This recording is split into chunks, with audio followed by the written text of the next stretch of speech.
같이 읽겠습니다. 창세기 11장 1절부터 9절까지입니다. 당시 온 세상에는 언어가 하나였으며 같은 말을 썼습니다. 사람들이 동쪽에서 와서 시날 땅에서 평원을 발견하고는 그곳에 정착했습니다. 그들이 서로 말했습니다. 자, 우리가 벽돌을 만들어 단단하게 굽자. 그들은 돌 대신 벽돌을, 진흙 대신 역청을 사용했습니다. 그리고 그들이 말했습니다. 자, 우리가 우리를 위해 성을 쌓고 하늘까지 닿는 탑을 쌓자. 우리를 위해 이름을 내고 온 지면에 흩어지지 않게 하자. 여호와께서 사람들이 쌓는 성과 탑을 보시기 위해 내려오셨습니다. 그리고 여호와께서 말씀하셨습니다. 저들이 한 민족으로서 모두 한 언어로 말하고 있어 이런 짓을 벌이기 시작했다. 그러니 이제 그들이 하고자 꾸미는 일이라면 못할 게 없을 것이다. 자, 우리가 내려가서 거기에서 그들의 언어를 혼란하게 해 서로 알아듣지 못하게 하자. 그리하여 여호와께서는 그들을 그곳에서부터 온 땅에 흩어 버리셨습니다. 그들은 성 쌓는 것을 그쳤습니다. 그래서 그곳 이름이 바벨이라 불리는 것입니다. 그곳에서 여호와께서 온 세상의 언어를 혼란하게 하셨기 때문입니다. 그곳에서 여호와께서 그들을 온 땅에 흩으셨습니다. 아멘. 하나님의 아주 중요한 속성 중에 하나는 뭔가 흩어져 있는 것을 하나 되게 하신다라는 거예요. 그런 걸 연합한다라고 하죠. 저마다 모래알처럼 흩어지고 자기 마음대로 행동하려는 그 인간들을 이렇게 모으고 모아서 하나 되게 하시는 힘, 그것은 여호와 하나님께서만 주실 수 있다는 거예요. 마귀들이 분열을 시키는 속성을 가지고 있다면 하나님께서는 하나 되게 하시는 그런 일을 하십니다. 성경에서 가장 먼저 등장하는 그 하나됨의 예는 아담과 하와가 하나 되는, 한 몸 되는 이야기가 제일 먼저 나오죠. 실은 원래 둘이 아니었죠. 원래는 하나였죠. 그 남자의 갈빗대를 취하여 여자를 만들었다는 것은 원래부터 한 몸이었다는 거죠. 그러나 물리적으로 두 몸이 되었다가 다시 결혼을 통해서 한 몸이 된다. 결국 하나님께서는 이 한 몸이 되는 것, 하나 되는 것을 매우 크게 강조하고 계세요. 그래서 예수님께서도 그 바리새파 사람들이 예수님을 시험하려고 남자가 여자를 버리고 이혼을 해도 되는 겁니까? 라고 물어봤더니 창세기 2장 24절에 나오는 남자와 여자가 부모를 떠나서 한 몸을 이룰지니라 라는 그 말씀을 들어서 하나님이 묶어주신 건데, 하나 되게 하신 건데 결코 사람이 떼어놓을 수 없다라고 말씀을 하시죠. 그래서 예수님도 그 하나됨, 특별히 부부가 하나 되는 것, 남녀가 하나 되는 것을 매우 강조하시는데, 이게 뭐 꼭 부부만 하나 되는 것이 중요한 것이 아니라 교회와 교회의 머리 되시는 예수 그리스도께서 하나 되시는 것, 이것도 성경에서는 강조하고 있고요. 또 이스라엘 유대 백성과 우리와 같은 이방인들이 하나 되어서, 한 세 사람 되어서 또 하나의 교회를 세울 것, 그것도 또 강조하고 있죠. 성경의 많은 부분에 어쩌면 처음부터 끝까지 이 하나 되는 것에 대한 이야기들이 쭉 이어져 가고 있는 겁니다. 참으로 근데 신비한 것은 이 하나 되게 하시는, 지금 우리도 이렇게 흩어져 있지만 주 안에서 지금 하나가 된 걸로 믿습니다. 예, 하나 되게 하시는 이 속성이 있으신데요. 참으로 신비한 건 이 하나 되게 하는 속성과 좀 약간 상충되는 것 같은, 반대되는 것 같은 속성을 또 하나 하나님께서 가지고 계세요. 하나 되게 하시는 하나님이 가지고 계시는 또 하나의 속성은 흩어지게 하시는 하나님이에요. 무슨 하나님이라고요? 흩어지게 하시는 하나님이라는 거예요. 참 희한한 말이죠. 한 몸 되게 하신다면서 흩어지게 하신다는 거예요. 그럴 수가 있나요? 하나 되어가지고 또 흩어질 수 있는 것? 우리 같이 있어도 둘인 경우 있죠. 반목하고 있으면 같이 있어도 하나 된 거 아니죠. 그렇지만 한 몸은 한국에 있고 한 몸은 미국에 있다 하더라도 서로 너무 애타게 생각하고 있고 서로를 신뢰하고 있고 이렇다면 얼굴 보지 않아도 사실은 하나일 수 있는 것이죠. 그래서 그럴 수 있는 것 같아요. 그렇죠? 한 몸이지만 흩어져 있을 수는 있는 것이죠. 근데 하나님께서는 꼭 하나 되어라. 진실로 하나 되어라. 그렇지만 흩어지라. 라고 또 말씀을 하세요. 그 흩어지는 그 이야기가 이제 오늘 이 바벨탑 이야기인데요. 제가 지난주에 성경에 대해서 말씀을 드리면서 12장부터, 창세기 12장부터 아브라함이라는 유대인, 유대 백성, 이제 나중에, 유대라는 말은 나중에 나오지만 아브라함을 택하셔서, 한 민족을 택하셔서 이 땅을 구원하시려는 그 구원 계획을 이루어 가시고, 그 이전까지 11장까지는 모든 인류에 대한 이야기라고 했죠. 지금 오늘 말씀이 11장인데 그 모든 인류의 역사의 그 마지막 부분에 있는 그런 이야기입니다. 아주 중요한 부분인데요. 그 바벨탑 이야기, 한번 성경 한번 보세요. 성경에 이 바벨탑 이야기, 오늘 읽은 11장 1절부터 9절이 어디에 위치해 있는지를 좀 아셔야 되는데, 그 11장 앞에 10장까지가 무슨 누구는 누구를 낳고 누구는 누구의 아들이고 하는 어떤 이런 족보들이 쭉 나오고 있고요. 그리고 그 다음에 이어지는 것도 계속 셈에서 아브람까지 어떤 족보가 나와 있고, 어떤 족보와 족보 사이에 있는 그런 이야기입니다. 그 앞뒤에 있는 것들이 다 누구의 족보냐면요. 그 노아의 홍수에서, 홍수 심판에서 살아남은 말 그대로 노아와 그의 가족들의 그 후손들의 족보입니다. 노아의 자손들은 겨우 살아남았죠. 노아는 왜 살렸어요? 의인이어서. 사람들은 노아를 살리고 그 대신 그 바닷속에 수장이 된 그 많은 사람들의 심판, 그 두 개 중에서 노아를 살린 것에 대해서는 별로 큰 가치를 두지 못하고 죽은 사람들을 왜 죽였느냐라고 말하죠. 도저히 회생 불가능한 수준까지 악행이 있었고 온몸이 피멍이 든 것 같이 도저히 그 죄를 떼어낼 수 없는 상태까지, 그렇게 아주 치명적인 상태까지 타락해 있었기 때문에 그걸 그대로 둘 수가 없었던 것이죠.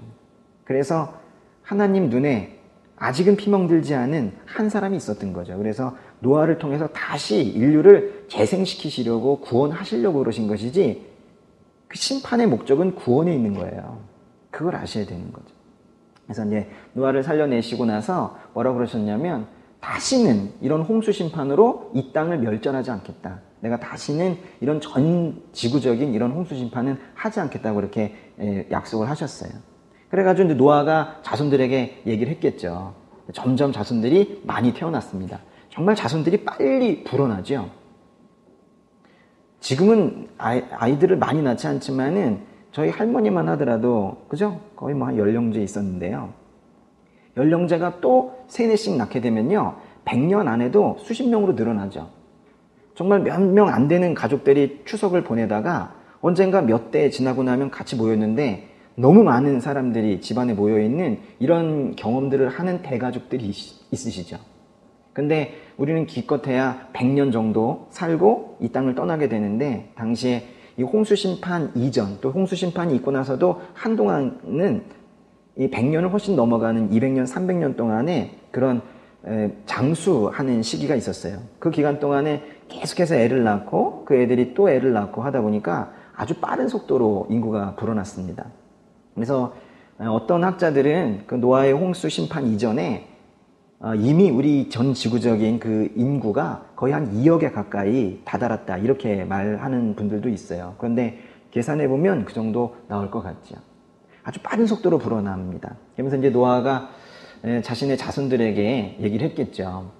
너무 많이 사람들이 불어나니까 너는 여기 가서 살고 너는 저기 가서 살아라 라고 하면서 노아가 명령을 했을 수도 있겠고, 또는 조언을 했을 수도 있겠고, 또는 그 자손들이 서로서로 합의해서, 그래 나는 저 아프리카 쪽에, 나는 저쪽에 터키 쪽에, 나는 티그리스 유프라테스 강 쪽에 나는 살겠다라고 해서 자기들끼리 이렇게 나눠서 분배를 하면서 그렇게 살았을 겁니다. 그런데 이제 그 중에 그 티그리스 유프라테스 강, 그 메소포타미아 문명이 발생했다고 하는 그 지역, 그 한 지역에 있었던 일인데요. 거기 있는 사람들이 거기 이제 가다 보니까는 그 지역이 살만한 거예요. 그래서 우리 1절 한번 보세요. 1절 보시면 당시 온 세상에는 언어가 하나였으며 같은 말을 썼습니다. 2절에 사람들이 동쪽에서 와서 시날 땅에서 평원을 발견하고는 그곳에 정착했습니다. 그랬잖아요. 시날 땅이라는 게 바로 이 바벨론 지역을 얘기하는 건데요. 이 지역 가보니까 강도 큰 것들이 있고 여기에 특별히 평야 지역이다 보니까 살만한 거예요. 그래서 이곳에 정착을 했다는 것이죠. 사람들이 이런 평야면 이제 살만하다고 생각을 한 거예요. 다른 데로 이제 이주를 해간 그런 자손들은 어떻게 살았는지 이 당시에 기록은 없습니다. 그렇지만 이 제일 살만한 지역, 이 지역에 정착한 그 일단의 사람들이 나오는데요. 그 사람들의 이름은 나오지는 않습니다. 그렇지만 그들이 지금 뭘 하고 있는 거냐면 2절의 끝에 일단 그곳에 정착을 했대요. 우리 역사 공부를 하면서도 이 정착 생활이 얼마나 사람을 크게 바꾸는가에 대해서 공부하지 않습니까? 정착을 하게 되면 사람들이 일단 뭐 해요? 움직이지 않으니까 집도 짓고 토기도 만들고 그리고 그 자리에서 밭도 일구고 농경과 목축을 하면서 그렇게 이제 살게 되는 것이죠. 우리가 이런 것들을 역사에서 공부할 때 매우 긍정적으로 평가하죠. 왜냐하면 우리는 안정하고 싶잖아요. 저도 지금 자가 집이 없이 계속 전세를 이렇게 다니고 있는데 저는 돈도 없지만은 집을 살 수 있어도 사실 살지 않으려고 그러고 있어요. 예, 아직은 마음을 주시지 않으셔가지고 이 땅에 내가 과연 집을 가지고 있어야 되는가에 대해서 저는 아직 그 논의 중에 있어요. 부부가 같이 논의를 하고 있습니다. 하나님께서 집을 사라고 하지 않으시는 것 같아요. 내 땅이라는 걸 가지고 있으라고 하지 않으시는 것 같아요. 그래서 제 소유를 지금 가지고 있지 않습니다. 그런데 가끔은 갖고 싶을 때가 있어요. 집주인이 뭐라고 그럴 때. 좀 힘들어요. 특별히 저희 애들이 조금 실수를 할 때, 뭐 이렇게 북 그어놨을 때 와서 뭐라고 할까봐 그냥 내 집이면은 그냥 막 긋고 벽 전체를 벽화를 그릴 수 있도록 하면 참 좋겠다. 뭐 이런 생각을 하는데 그때 갑자기 그 호랑이 같은 그 집주인 얼굴이 떠오르게 되면 정말 이거 사고 싶다. 뭐 이런 생각이 들 때도 있죠. 그렇지만은 그보다 더 크신 분이 계시기 때문에 그분의 뜻이 아직은 그것이 아닌 것 같아서 전 집 사는 거에 대해서는 생각 안 하고 있습니다. 네. 그런데 지금 이 사람들은 거기 메소포타미아 문명이 발생할 정도로 문명이 발생했다는 건 참 살만한 곳이거든요. 근데 거기 간 거예요. 사고 싶은 집이 있을 만큼의 그런 곳에 이제 머물게 된 거예요. 갖고 싶은 거죠. 예. 여기서 지금 그곳에 정착을 했다라고 했는데 하나님께서는 정착하라고 하지 않으세요. 이 사람들은 분명히 2절에 보세요. 사람들이 동쪽에서 와서 라는 거는 이동 중에 있었거든요. 이동 중에 있다가 더 멀리 가기를 바라셨는지 몰라요. 어떤 성경에서는 동쪽에서 왔다고 하고 어떤 성경에는 동쪽으로 갔다고 했는데 그 방향이 우리에게 중요한 것은 아닙니다. 우리에게 중요한 것은 이들이 이동 중에 있었다는 거예요. 여러분은 지금 이동 중에 있으세요? 우리 교회는 이동 중에 있습니다. 그죠? 이동 중에 있으세요? 우리가 정착하지 않고 이동 중에 있을 때 많이 불안하죠. 내 집이 없을 때 불안하고 내 자리가 없을 때 불안하고 아주 불안하죠. 어떤 분이 그러더라고요. 이사할 때의 스트레스가 누군가 사랑하는 사람과 이별했을 때의 스트레스만큼을 주는데 그들이 잘 못 느끼고 있을 뿐이다. 그러니까 이 사람이 자신의 자리를 옮긴다는 것은 매우 큰 스트레스를 우리에게 주는 거예요. 그러니까 우리는 계속 뭘 생각해요? 정착하고 싶다, 안주하고 싶다, 안정하고 싶다. 그렇게 생각을 하는 것이죠. 그래서 이동이라는 단어 자체가 우리가 그렇게 마음이 편치 않습니다. 그렇죠. 그런데 이동하다가 만약에 정착을 하려면 어떻게 해야 돼요? 여깁니까? 라고 여쭤봐야 될 거 아니에요.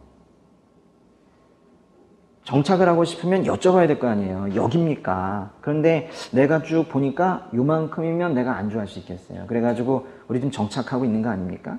여러분이 현재 지금 하고 계시는 그 일, 그리고 살고 계시는 그 동네, 그 누가 정했냐는 거죠. 이동 중에 요만하면 좋겠다 싶어서 정착한 거잖아요. 그래서 결론부터 말씀을 드리면 주님께서 주님의 음성 듣지 않고 정착한 이 사람들 결국 흩어버리십니다. 그래서 오늘 거기 8절 보세요. 7장 8절 보시면 그리하여 여호와께서는 그들을 그곳에서부터 온 땅에 흩어버리셨습니다. 그랬죠. 그래서 흩으시는 하나님이에요. 그럼 우리가 이해가 안 될 수 있는 거죠. 왜 나는 안정된 삶을 살고 싶은데 왜 자꾸 옮기시나? 왜 여기 조금 익숙해질만 하면 절로 옮기실까?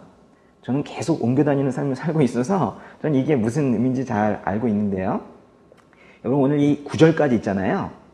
여러분이 그 창세기를 읽을 때 이런 부분들을 이해하시면 재밌어요. 뭐냐면 당시에 이런 글들을 쓸 때 규칙이 있거든요. 당시에 이 문학 형태가 있습니다. 특별히 이 9절까지 있으면은 9개잖아요. 그럼 분명히 9개. 예. 하나, 둘, 셋, 넷, 다섯, 여섯, 일곱, 여덟, 9개 있죠.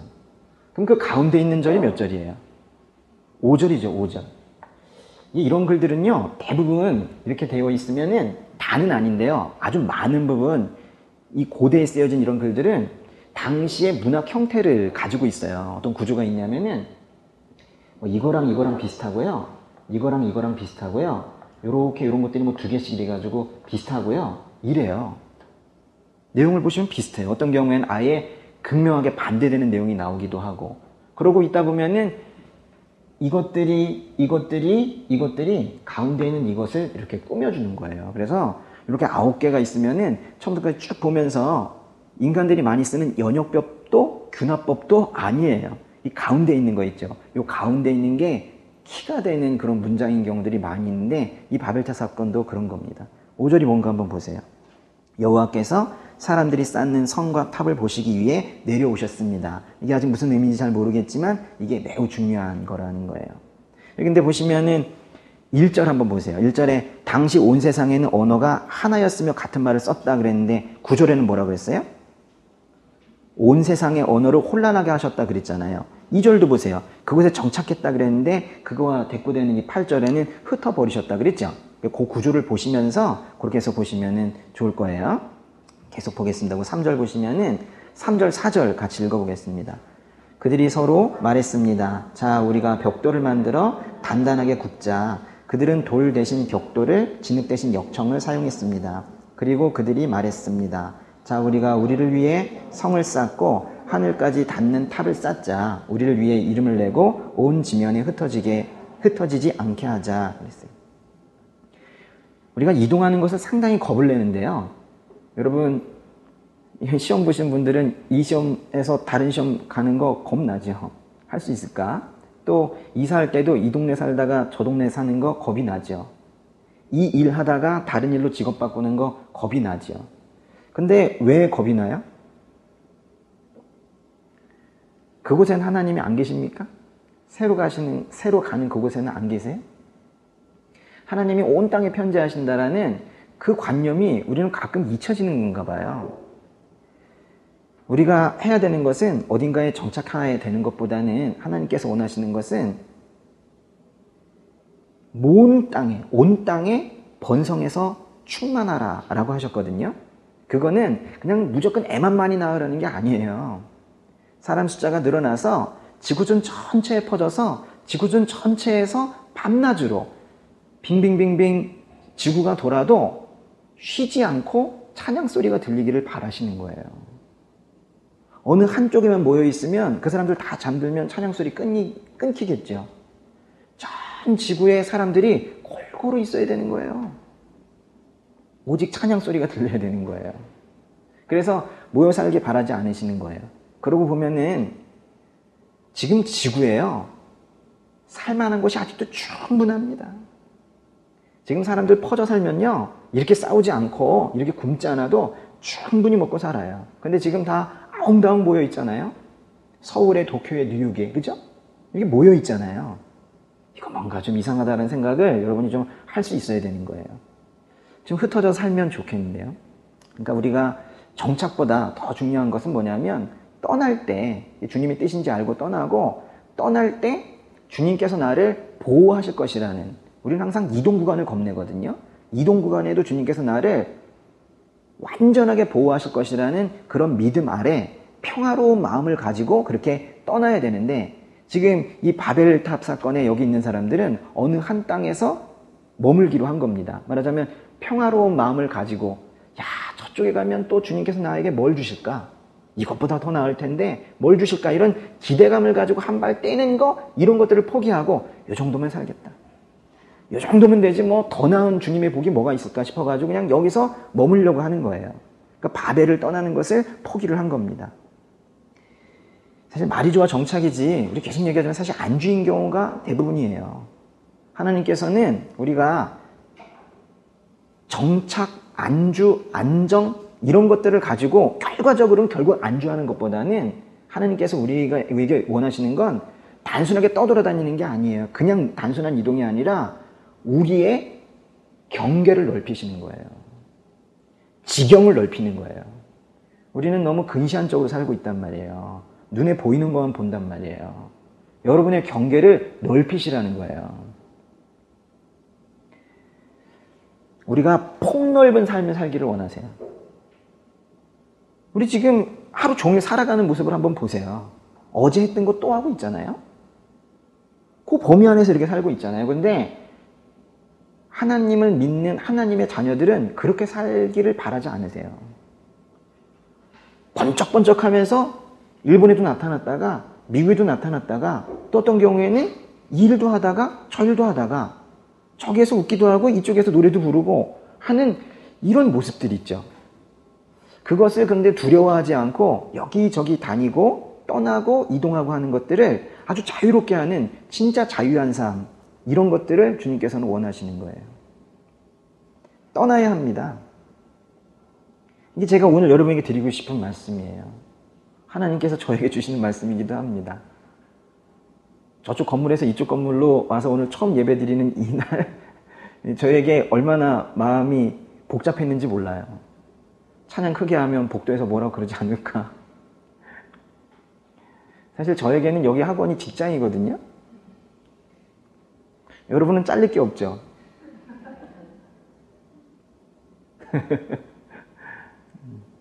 그러나 저는 그런 건 걱정이 되지 않고 혹시라도 우리가 누를 끼치게 될까봐 하나님의 이름을 영광스럽게 하고 하나님의 이름이 예쁘게 보여야 되는데 우리가 공연히 실수하지 않을까, 그게 걱정이 됐던 거예요. 찬양소리 울려 퍼지는 건 저에겐 너무 기쁜 일이죠. 여기다가 예배 시간 써붙일까 합니다, 이제. 그래서 좀 더 과감해져야겠다 이런 생각도 사실은 하게 되었는데요.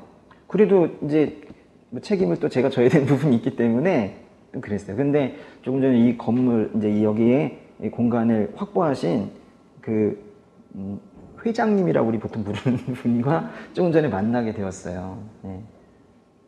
그분이 저한테 첫 예배 잘 드리라 이렇게 말씀을 하시더라고요. 네.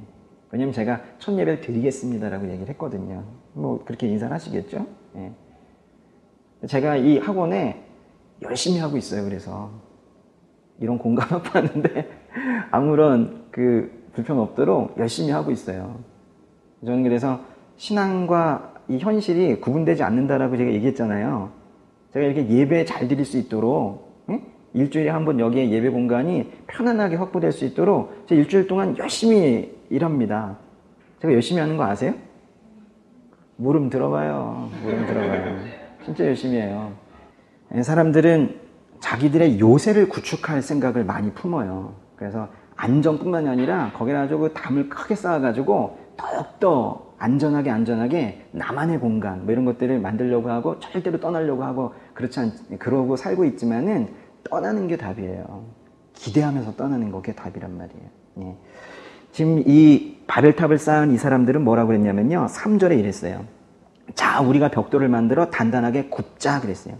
벽돌을 만들자라고 그랬고 4절에서는 우리를 위해 이름을 내고 온 주민이 흩어지지 않게 하자. 그래서 성을 쌓아서 여기에 머물러서 정착하고 안주하며 살자 그랬단 말이에요. 그런데 참 희한한 말이 하나 있는데요. 3절에 보시면요. 자, 우리가 벽돌을 만들어 단단하게 굽자 그랬는데 무엇으로 탑을 쌓는다고 그랬어요? 그들은 돌 대신 벽돌을, 진흙 대신 역청을. 이게 이 바벨탑 사건에서 매우 중요한 말씀이에요. 이게 돌 대신 벽돌을, 진흙 대신 역청을 사용했다 그랬어요. 돌은 하나님께서 주신 자연적인 것이죠. 근데 벽돌은 어떻게 만들어요? 흙을 뭉쳐서 사람의 손이 들어간 인공적인 것이거든요. 그러니까 뭔가 인공적인 것으로 자신들이 뭔가를 지금 만들어 보겠다라는 거예요. 벽돌은 금방 무너집니다. 벽돌은 금방 오랜 시간 못 가고 다시 흙으로 돌아가요. 그래서 이 하나님이 주시는 재료는 돌인데 인간들이 만든 게 바로 벽돌이란 말이에요. 지금 여기서 지금 그나마도 이 사람들이 자신들이 정착하겠다고 만드는 이 탑과 도시, 이 성읍이 겨우 자신들이 만든 인공적인 재료로 지금 만들겠다라는 거예요. 그보다 더 중요한 것은 진흙 대신 역청을 사용했다라는 건데요. 역청은 그 까만색 아스팔트 있잖아요. 그겁니다. 이 성을 쌓을 때 돌과 돌 사이를 진흙으로 마감하는 것이 이스라엘 백성들의 방식이고 그게 하나님께서 주신 방법인데 지금 이 사람들은 하나님의 재료도 아닌 벽돌과 벽돌 사이를 까만 역청으로 그렇게 바르겠대요. 역청을 바르는 이유가 뭘까요? 아스팔트로 이렇게 바르는 이유? 완전 방수가 되는 거예요. 물에 견뎌내게 되는 거예요. 왜 역청을 발랐겠어요? 그리고 왜 그렇게 높이 쌓았겠어요? 이 사람들은 노아의 자손이에요. 이 사람들은 노아에게서 또 그 그 아들에게서 계속해서 홍수 심판이 얼마나 무서운가에 대해서 계속 들었던 거예요. 그러니까 이 사람들이 스스로 홍수 심판을 벗어나고 싶은 거예요.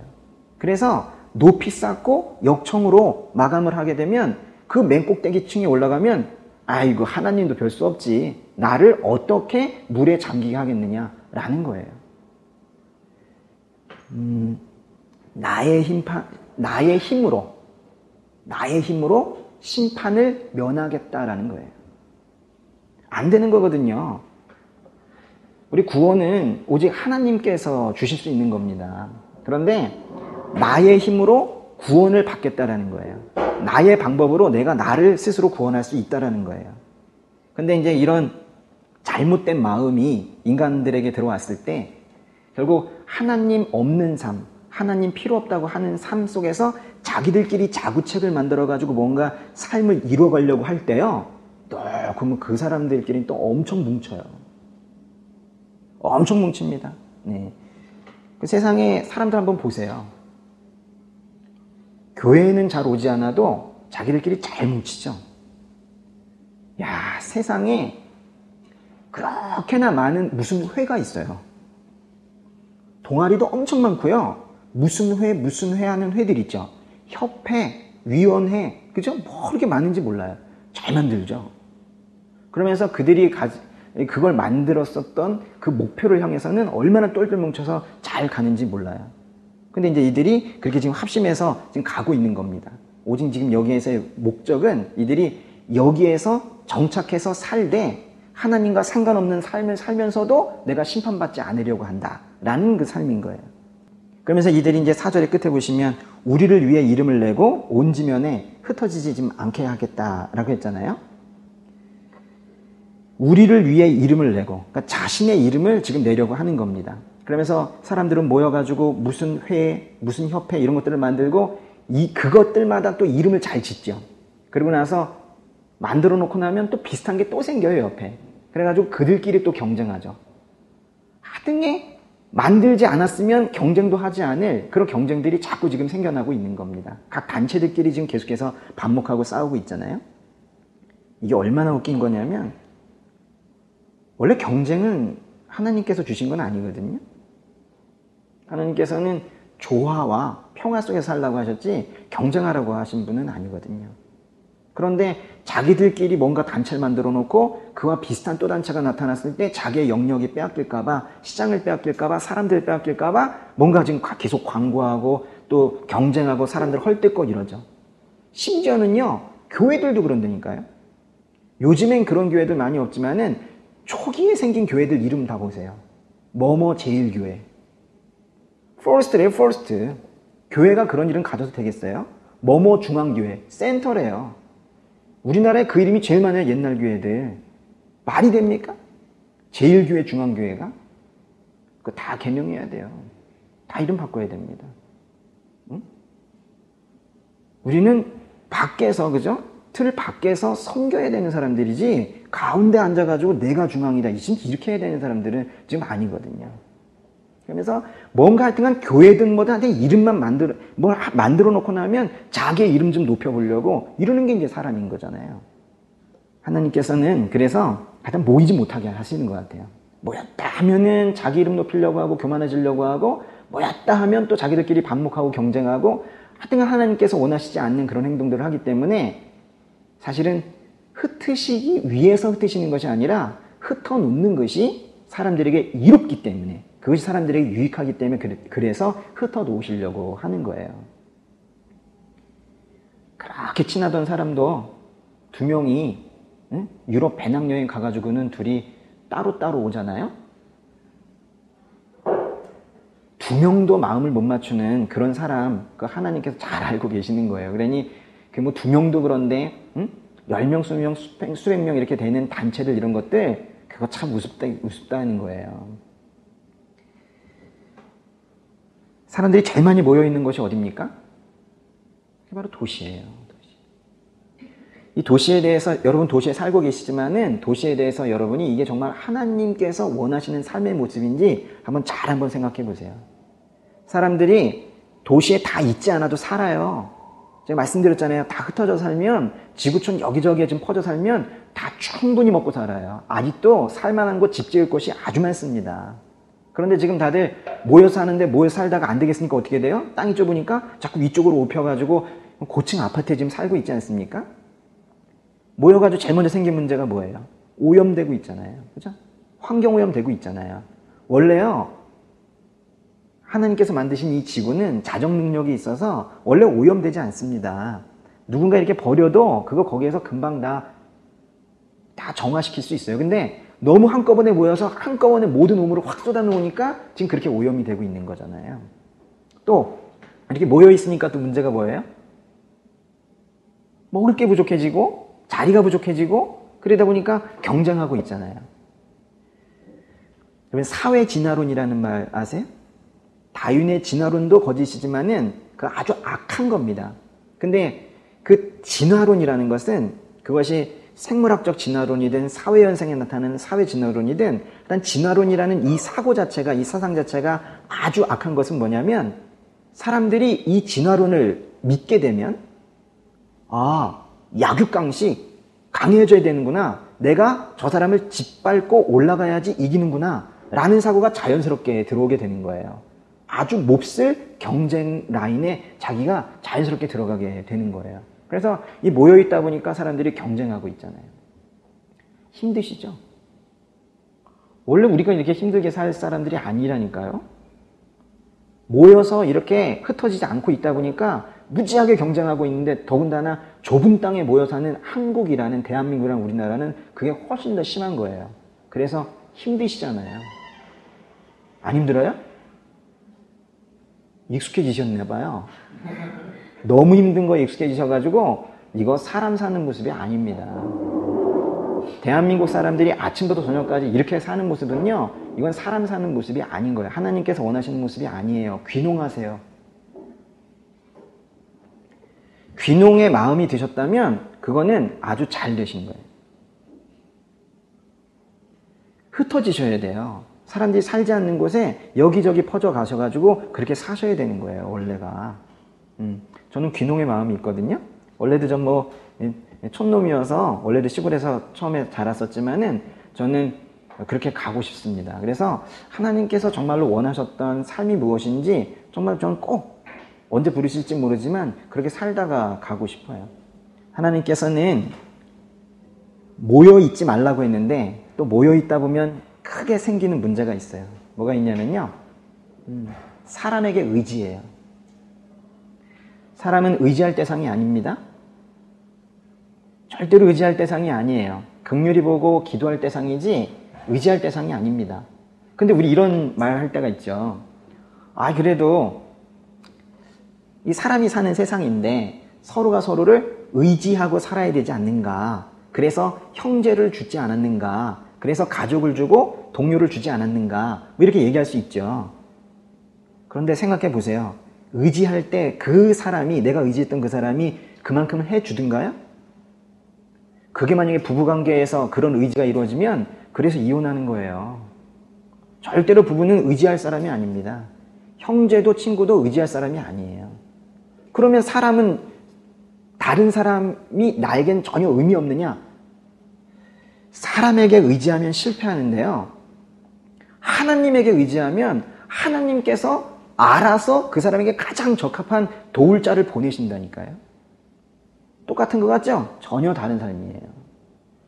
사람이 사람을 의지하면 망하지만은 사람이 하나님만 의지하면 하나님께서 그 사람을 도울 자를 보내신다는 거예요. 이 진리를 알아야 돼요. 이거를. 그러니까 우리는 심지어 가족에게도 의지하시면 안 돼요. 네. 떠날 수도 있어야 돼요. 극렬하게 보셔야 되고 오직 하나님 의지하고 살아야 되는 거예요. 또 이렇게 모여 살다 보면 또 문제가 생기는 게 또 있어요. 참 많아요. 또 뭐가 있냐면 계속 보이는 게 사람이고 계속 보이는 게 사람들이 만들어낸 물건이고 이러다 보니까 사람 수준에 머물러요. 그러다 보니까 사람들이 만든 뭔가가 아주 귀해 보이고 그거를 섬길 때가 있어요. 나중에 사람들이 잔뜩 모여있는 곳에 많이 있는 것이 우상숭배입니다. 돈 숭배하고 사람들이 만든 어떤 형상 숭배하고 하는 그런 것들이에요. 흩어져 있으면 이런 일들이 잘 생기지 않아요. 어딘가에 모여서 북적북적 할 때 거기에서 종교 놀이, 응? 종교 장사하는 사람들이 생기거든요. 종교가 돈이 되거든요. 사람들이 종교심을 다 가지고 있기 때문에 그것만 살짝살짝 건드려주게 되면 돈을 막 내거든요. 아주 악한 그런 종교 활동들이 있어요. 그러니까 이제 그거를 이용해 먹는 거예요. 근데 시골에 가서 몇 명 되지 않는, 응? 전체 합쳐봤자 20명, 30명도 되지 않는 시골에선 그 장사가 안 되니까 안 하는 거예요. 그래서 이 이유 때문에도 또 흩어지라고 또 말씀을 하시는 거예요. 그런데 왜 흩어지지 못하느냐? 하나님 못 믿으니까 그러는 거죠. 저기 가면 다칠 것 같거든요. 옮기면은 죽을 것 같거든요. 어디를 가더라도 하나님께서 나를 보호하신다라는 그런 신뢰가 명확하다면 왜 못 옮기겠습니까? 여기에는 하나님이 계시고 저기에는 없으시냐는 거예요. 결국 신뢰의 문제예요. 이동할 수 있느냐 없느냐는 것은 신뢰의 문제예요. 여러분 지금 공부하시는 분들 이거 지금 오늘 당장 때려치고 다른 일 하러 가면 죽어요? 아니라니까요. 지금 하시던 일 때려치고 다른 일 하면은 죽어요? 아니에요. 어쩌면은 더 좋은 걸 주실 수 있는데 우리가 지금 너무 여기서 바둥바둥 하면서 지금 현재 정도면 뭐 괜찮습니다 하는 거죠. 전 사람들에게 많이 듣는 말이 뭐냐면 특별히 공무원 공부하는 친구도 그래요. 저는 큰 돈도 바라지 않고요. 아주 화려하게 사는 거 바라지 않고 그냥 평범하게 어느 정도 급여 가지고 화목한 가정 이루면서 살고 싶대요. 안 돼요. 그런 건 없어요. 그런 게 없어요. 세상이 그렇지 않다니까요. 그렇지 않다니까요. 경쟁이 치열하고 하기 때문에 그렇게 여러분이 원하는 수준의 그런 건 없어요. 그런 거는 만약에 실현이 된다면 하나님께 온전히 의지하고 살 때에만 가능해지는 거예요. 근데 우리는 그런 거에 의지하지 않고 어떤 채용 공고나 어떤 시험이나 뭐 이런 것들이 있죠. 그런 거에 지금 의지하면서 살고 있는 거예요. 기본적으로 지금 우리가 살고 있는 삶의 패턴을 근본적으로 한번 고민해 보셨으면 하는 거예요. 과연 이게 진짜 제대로 된 삶인가? 이렇게 바쁘게 사는 게 이게 제대로 된 삶인가? 한번 생각해 보시라는 거예요. 흩어지셔야 돼요.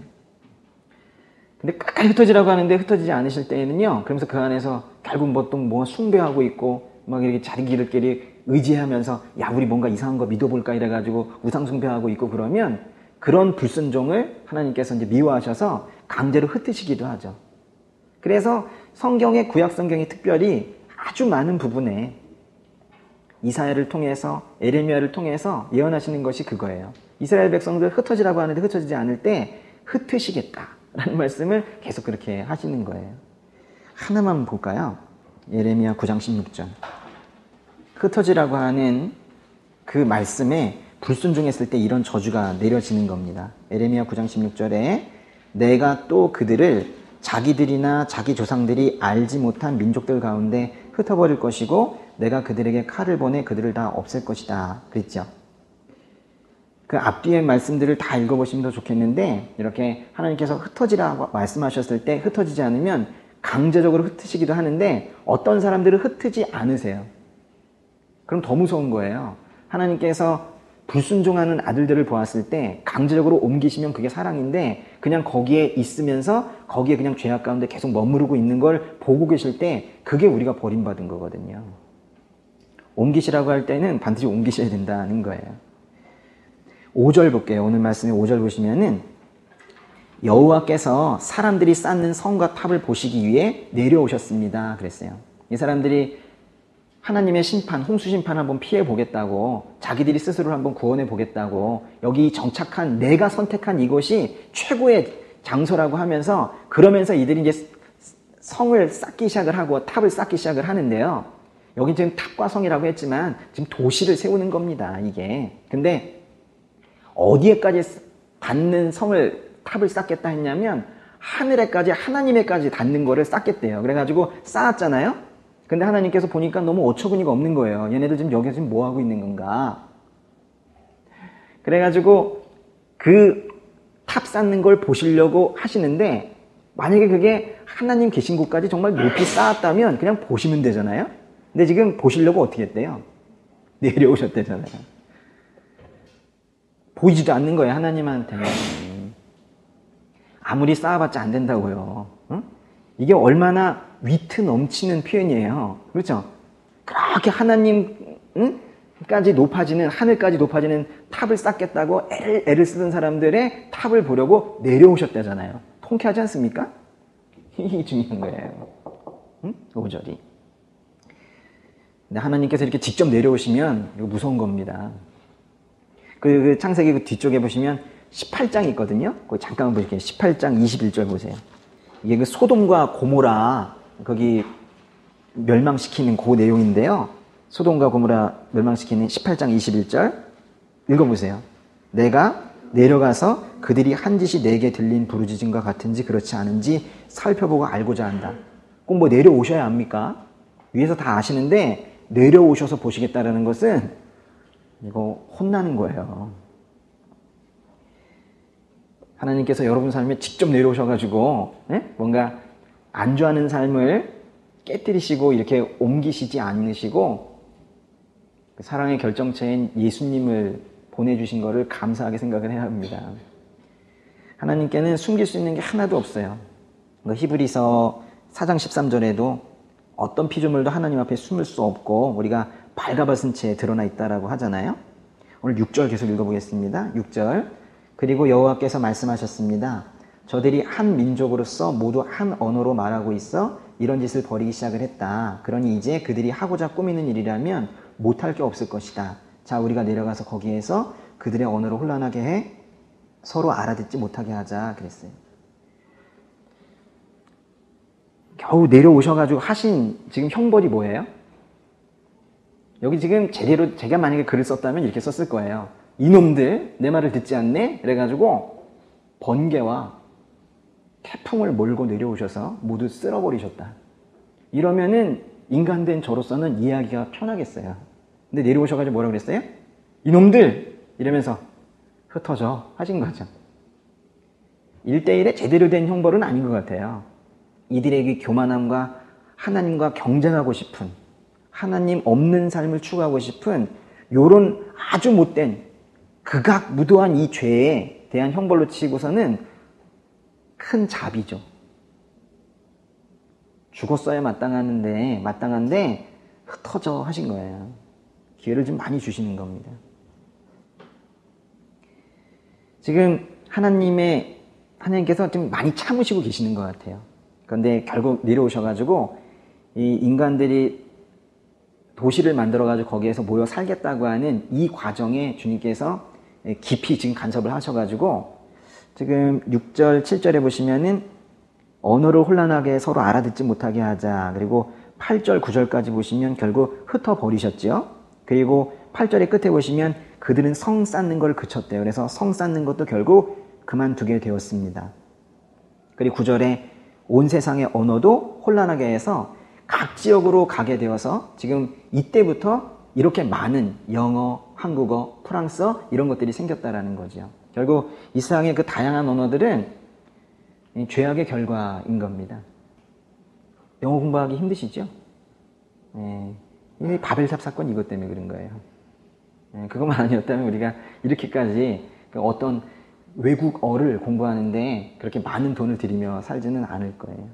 바벨이란 이 말 자체가 무슨 뜻이냐면 혼잡해졌다, 혼란해졌다라는 뜻이에요. 거기 9절에 여호와께서 온 세상의 언어를 혼란하게 하셨다 그랬잖아요. 그 혼란이란 단어, 혼잡이란 단어가 바로 바벨이에요.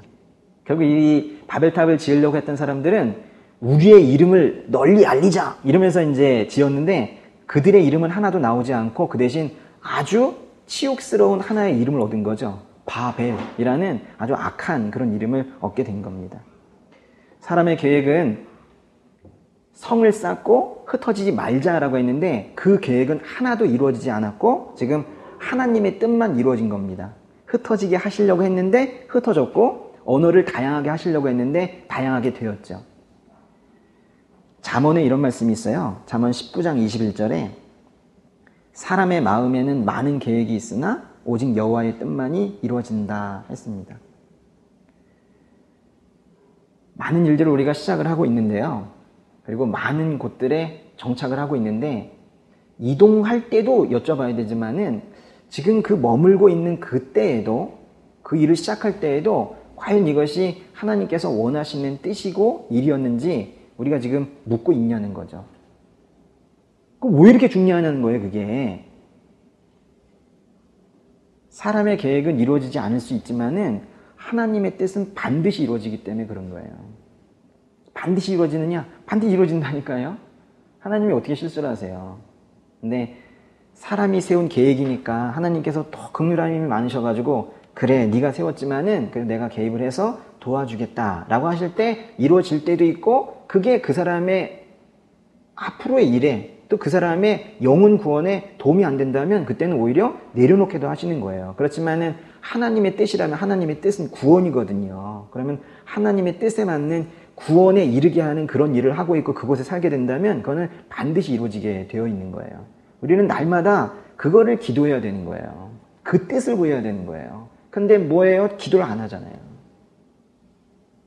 지금 내가 있는 이곳이 하나님께서 저를 구하시고 제 이웃을 구하는데 하나님의 뜻이 이루어지는 자리입니까? 라는 걸 물어야 되는데 우리는 그런 기도를 안 하잖아요. 우리가 해야 되는 기도는 그거인 거예요. 지금 여러분이 여기에 있으면서 해야 될 일이 지금 많죠. 공부해야 되고 일해야 되고 좀 많잖아요. 그런데 그것이 하나님의 뜻인지 물어봐야 된다니까요. 정말 하나님의 뜻이라면 그 하나님의 뜻에 따라 내가 무엇을 해야 하는지도 여쭤봐야 되는 거예요. 어쩌면은 달려나가서 이 복도에 찬양이 흐르게 하라라는 게 그게 뜻일 수도 있죠. 그럼 그것도 행해야 되는 것이고. 우리의 기도가 번잡해요. 뭐 그렇게 번잡한지 모르겠어요. 우리는 하나님 나라를 확장하는데 이것이 필요한 겁니까? 라는 기도밖에는 할 게 없어요. 뭘 기도하겠어요? 뭘 기도하겠어요? 이것이 나와 이웃을 구원하는데 도움이 되는 일입니까? 라는 걸 기도를 해야지 뭘 더 기도를 하겠어요. 하나님께서 사람들을 지금 이렇게 흩으시고 하는데요. 많은 그 모여있을 때 부작용이 생기기 때문에 흩으시는데 사실 또 흩으시는 이유가 또 하나가 있어요. 흩으신다 라는 건 다른 말로 떠나라는 얘기거든요. 12장 1절에 아브라함 얘기 나온다고 그랬죠. 아브라함에게 뭐라고 그랬어요? 여호와께서 아브라함에게 말씀하셨습니다. 내 고향, 내 친척, 내 아버지의 집을 떠나 내가 네게 보여주는 땅으로 가거라 했죠. 이 아브라함이 살고 있었던 곳이 바로 그 시날 땅 그 지역이에요. 바벨론 지역, 우르 갈대아 지역이라는 게 바로 그 지역이거든요. 너 거기 있지 마라. 도시에 있지 말고 거기에 지금 그 잡다한 인간들이 많은 문화 속에 지금 있지 말고 너 나와라 하는 거예요. 아브라함의 아버지가 데라라는 분이 있거든요. 데라는 결국 그 바벨론 지역을 다 빠져나오지 못하고 결국 그 바벨론 지역 그 끝에 있는 하란이라는 곳에 결국 죽고 말았어요. 거기서 결국 끝까지 빠져나온 거는 아브라함이었거든요. 여러분에게 지금 12장 1절을 주면서 고향과 친척과 아버지 집을 떠나서 떠나라 이러면은 그건 뭔 뜻이냐면 가장 지금 안정적이고 가장 여러분이 익숙해 있는 것을 떠나라는 거예요. 이게 쉬운 말이 아니죠. 근데 생각해 보세요. 아버지를 떠나라. 상당히 불경해 보이지만 효 개념 따지면 불경해 보이지만 사실은 그렇지 않아요. 아버지의 문화가 옳습니까? 가족의 문화가 이상적이에요? 아니란 말이에요. 인습에 젖어 있잖아요. 오랫동안 인간들이 모여 있으면서 아주 악한 관습들이 우리 가정에도 많이 있단 말이에요. 그거 떠나라는 거예요. 얽매이지 마셔야 돼요. 그러고 보면 우리가 떠나야 될 것들이 한두 가지가 아닌 거예요. 고향과 친척과 아버지 집을 떠난다는 거, 이건 무슨 뜻이냐면요. 그리고 또 창세기 2장 24절에서 너희 지금 부부가 되었으니 부모를 떠나 한 몸이 되어라. 너희 가정을 세워라. 라고 거기서 떠나라고 하는 거, 계속 떠나라고 하시는 건 뭐냐면 이전의 관습에 얽매이지 말고 내가 너를 처음에 창조한 내가 너를 디자인한 그 모습이 있으니까 훨훨 날아가서 자유롭게 너 그 삶을 살으라는 거예요. 그러니까 지금 우리가 속한 그룹에 그거에 영향받아가지고 살고 있거든요. 그렇게 살지 말고 여러분 각자에게 주신 디자인이 있다니까요. 그거대로 살으라는 거예요. 그거대로. 그래서 떠나라고 하는 거예요. 근데 여기 있으면 안 된단 말이에요. 여기 있으면은 거기에 계속 영향받아가지고 그냥 안주하며 산다는 거예요. 하나님께서 그거 보고 싶으신 거예요. 헐라 날아가는 삶, 자유로운 삶이 있죠. 흩어지는 게 혼자 외로워지는 게 아니라 자유로운 삶을 얘기하는 거예요. 한번 꿈을 크게 가져보세요. 에? 운전하면서 앞에 있는 범퍼와 거리만 따지면서 부딪히면 안 되는데 이렇게 살지 말고 에? 멀리 바라볼 수가 있어야 되는 거예요. 아니 뭐 저한테까지 뭐 그런 계획이 있으실까 이러고 있잖아요. 그게 마귀의 음성이지 뭐가 마귀의 음성이겠어요. 아이고 이 나이에 내가 뭘 하고 전 돈도 없고 전 능력도 안 되고 그게 마귀의 음성이라니까요. 그게 그것만 뛰어넘으면 하나님께서 주시는 그 다음 단계 다음 스텝의 복을 받으실 수가 있는 거예요. 겁을 내지 마시라니까요. 그냥 떠나는 거를 주저없이 이렇게 떠나는 그런 과감한 것들이 필요한 거예요. 전 이 계약이 만료되기 전에, 학원 계약이 만료되기 전에 하나님께서 저를 딴 데로 옮기셨으면 해요. 그러면 학원에서 생기는 수익은 없잖아요? 좀 괜찮다니까요? 애들이 셋인데 괜찮다니까요? 저보다 더 잘 키우세요. 저는 아무런 걱정 안 해요. 저는 확 해서 계속 보내달라고 기도하고 있거든요. 예.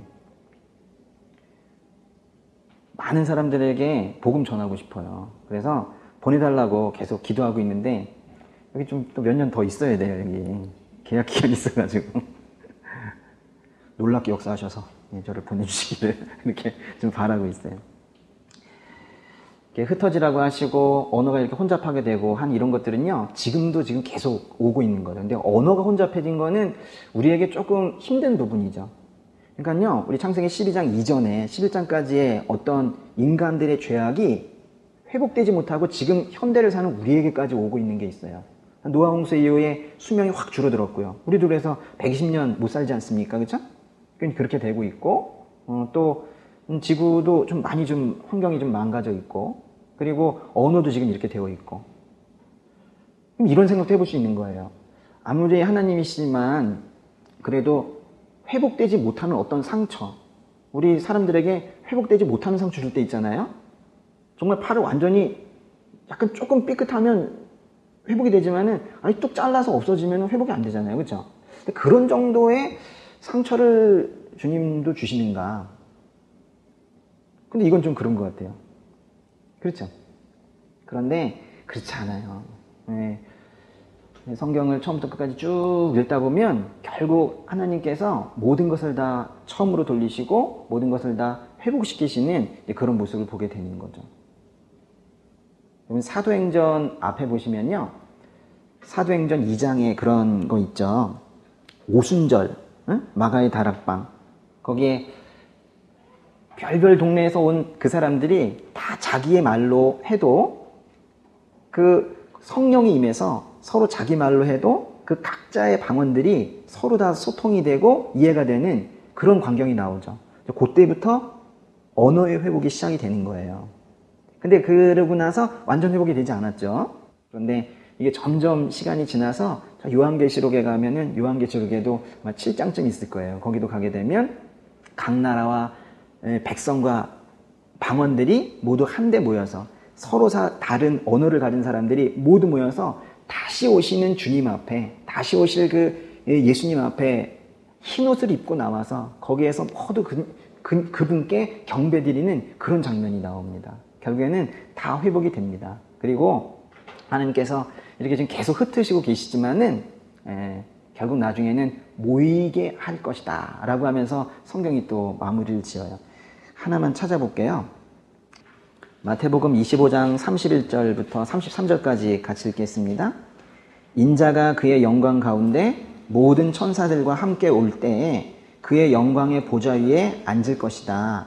모든 민족들이 그 앞에 모이게 되고 목자가 염소 중에서 양을 가려내듯이 인자는 그들을 둘러 갈라. 양들은 자기 오른쪽에 염소들은 그 왼쪽에 둘 것이다. 이 맨 마지막에 33절이 참 무서운 말인데요. 결국 모이게 한대요. 결국 마지막 때에 지금일지도 모르는데요. 다 모이게 할 거래요. 여태까지 흩으시다가 마지막 때 모이시게 한대요. 그리고 한쪽은 염소, 한쪽은 양. 염소는 멸망하고 양은 구원받습니다. 그래서 이제 마지막 때에는 모이게 하신다는 거예요. 그래서 예수님께서 분명히 곧 머지않아 다시 오실 텐데 그때까지는 우리가 흩어지는 삶을 우리에게 유익하기 때문에 주님께서 주셔서 이제 살겠지만 결국 우리는 모이는 삶을 또 살게 될 거예요. 하나님을 신뢰하시면서 항상 떠나시는 삶, 안주하지 않는 삶을 사시기를 바라요. 한번 자꾸 바꿔보세요. 뭔가 될 만하면 또 바꿔보시고 괜찮다니까요. 직업을 바꿔보세요. 새로운 일을 갑자기 해보시고 했는데 잘 안 돼요. 그럼 그만두면 되지 뭐. 그리고 또 해보세요. 딴 거를. 재미없어요. 그러면 주님 뜻 아닌 거죠. 뭐. 그럼 그만두세요. 또 해보세요. 근데 그게 딱 맞을 수 있죠. 그럼 그때 쭉 가는 거예요. 근데 우리는 평생 그런 기회가 몇 개 없어요. 어쩌면 하나 해가지고 그냥 쭉 그냥 무덤 갈 때까지 계속 갈 때도 있잖아요. 그러면 안 되는 거예요. 주님 신뢰하시면서 떠나시는 삶, 변화하는 삶 사시는 거예요. 나의 익숙한 바벨이 무엇인지, 내가 안주하는 삶 바벨이 무엇인지 생각해 보시고 내가 안주한 것 같다라는 생각이 드는 순간 한번 과감하게 한번 떠나보세요. 예수 믿으면 겁이 없어야 되는 거예요. 그게 정상이에요. 사람도 겁 안 나야 되고 뭐 이렇게 움직이는 거에 대해서 겁이 안 나는 게 예수 믿는 삶이라니까요. 그래서 감당할 수 없다고 하는 거예요. 그 도서관에 가면은 메뚜기라는 거 있죠. 알아요? 그런 거 알아요? 자기 자리 없어가지고 누구 비오는 자리 가서 잠깐 공부하다가 제 자리인데요 라고 하면 이제 또 딴 데 가가지고 이렇게 공부하다가 하는 걸 이제 메뚜기라고 하거든요. 메뚜기처럼 살아보는 것도 괜찮아요. 결국 근데 메뚜기가 아무것도 못하느냐 그 자리에서 공부하거든요. 그리고 또 가서 또 공부하고 이렇게 하거든요. 근데 우리가 생각해보면 그건 상당히 불안한 삶 같고 정착이 안 된 삶 같고 하지만은 그 자리에서 그 메뚜기처럼 사는 그 자리에서 충실하게 뭔가 하면 되는 거거든요. 그리고 또 그 자리 누가 오면 또 옮기고 재밌잖아요. 동의를 안 하시는 거예요. 이사야서 잠깐 보세요. 이사야서에 40장 22절. 그 말이 성경에 있다니까요. 물론 이거는 그런 뜻이 절대 아니지만은 재미삼아 한번 보세요. 이사야 40장 22절에 같이 읽겠습니다. 그분은 땅 위에 둥근 천장에 앉으시니 땅의 백성들은 메뚜기와 같다. 거기까지. 보세요. 메뚜기 같다고 그랬잖아요. 이건 물론 우리가 하찮은 존재이고 주님과 너무 큰 간극이 있다고 했지만 보세요. 메뚜기 같다고 그랬죠. 이게 조금 전에 말씀드린 그 삶은 아니지만 저는 정말 이렇게 하나님은 하나님이시고 우리는 메뚜기처럼 여기저기 뛰어다니면서 그렇게 살았으면 좋겠어요. 그렇지만 그 자리에 가가지고 그냥 무조건 다음 자리에 가려고 노력만 하는 것이 아니라 그 자리에 가서 거기에서 충분히 그것이 주님 뜻인지 살피시고, 그렇다면 거기에 조금 머무시고 그러면서도 다음 단계를 또 물어보시고 하는 그런 삶을 살아야 되는 거예요. 사람의 뜻을 높이려고 하지 않으셨으면 좋겠어요. 오직 하나님의 뜻이 우리 삶에 횃불이 되고 깃발이 되고 그렇게 나아가야 되는 겁니다. 요즘 보면 설교도 말씀 묵상하시는 것들도 너무 복잡해요. 복잡해요. 하나님 믿는 거예요. 하나님 뜻 따라 사는 거, 그거가 제일 중요한 거예요. 복잡해요. 무슨 예정론이 복잡해요. 그렇게 사는 게 아니에요. 내가 지금 있는 자리가 하나님이 원하시는 자리인가? 그거 계속 묻는 거예요. 아침부터 저녁까지. 잠깐 같이 기도하겠습니다. 각자의 삶이 어떤 모양인지 너무 다양해서 제가 일일이 다 알 수 없지만요. 아마 여러분이 스스로는 좀 아실 거라고 생각을 해요. 그래서 지금 기도하실 때 한번 여쭤보세요, 주님께. 제가 안주하고 있는 저의 삶의 모습이 무엇입니까? 만약에 떠올려 주시면은, 주님, 제가 그것을 버려도 되겠습니까? 주님, 근데 제가 두렵습니다. 제가 다음 단계 넘어가기가 너무 두렵습니다. 저에게 다 보여주시지 않아도 되니까. 주의 말씀은 발등상에 켜진 꽃 등같이 조금만 보여주신다는 거 저 알고 있습니다. 너무 많이 보여주셨을 때 제가 실수할 걸 아시기 때문에 그렇게 저를 사랑하셔서 내 발의 등불처럼만 살짝 보여주시지만 저 그것 좀 보여주세요. 그래서 주님께서 우리의 나약함을 아십니다. 그래서 내가 지금 안주하고 있는 것이 무엇인지 꼭 물어보시고, 나 떠나고 싶다라는 마음이 드셨을 때 그 다음 단계가 무엇인지 오늘 말씀해 주시면 더 좋겠고, 그것이 아니라 할지라도 정말 삶의 중요한 문제이기 때문에 앞으로 몇 날 며칠 기도할 때 주님께서 꼭 명확한 음성 주시도록 지금 함께 기도하도록 하겠습니다. 기도하겠습니다.